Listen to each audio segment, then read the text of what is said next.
तर मुंबई लोकलमध्ये प्रवाशांची गर्दी ही रोजची समस्या झाली आहे। दरम्यान मुंबईकरांचा जीवघेणा लोकल प्रवास कसा असतो या लोकलच्या गर्दीचा रियालिटी चेक साम टीव्हीनं केलाय। कशा प्रकारे गर्दीतून मुंबईकर प्रवास करतात त्याचा आढावा घेतलाय आमचे प्रतिनिधी मयुरेश कडव यांनी। पाहूया।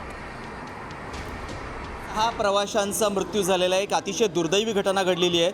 हे प्रवासी दरवाजामध्ये लटकलेले होते। खरं तर कुणालाच हौस नसते दरवाजात लटकून प्रवास करण्याची, मात्र दुर्दैवानं प्रवाशांना रेल्वेच्या कृपेनं म्हणा तो प्रवास करावा लागतो। आता आपण पाहूयात, आता हे सगळे लोकलमध्ये चढतायत प्रवासी, गर्दी आहे। खरं तर दुपारची वेळ आहे।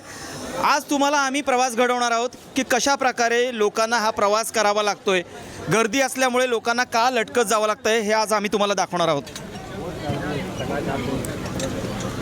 तुम्ही पाहू शकता, खरं तर दुपारी 12ची वेळ आहे, तरीसुद्धा लोकल ट्रेनमध्ये प्रचंड गर्दी आहे।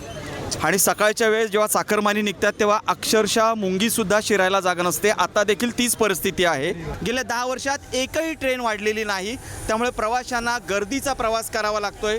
आणि आपण कामावर जातोय की मृत्यूशी झुंज देण्यासाठी जातोय असाच प्रश्न आता या प्रवाशांना पडलेला आहे। कॅमेरामन सिद्धेश हरवटेसह मयुरेश कडव, साम टीव्ही न्यूज, उल्हासनगर।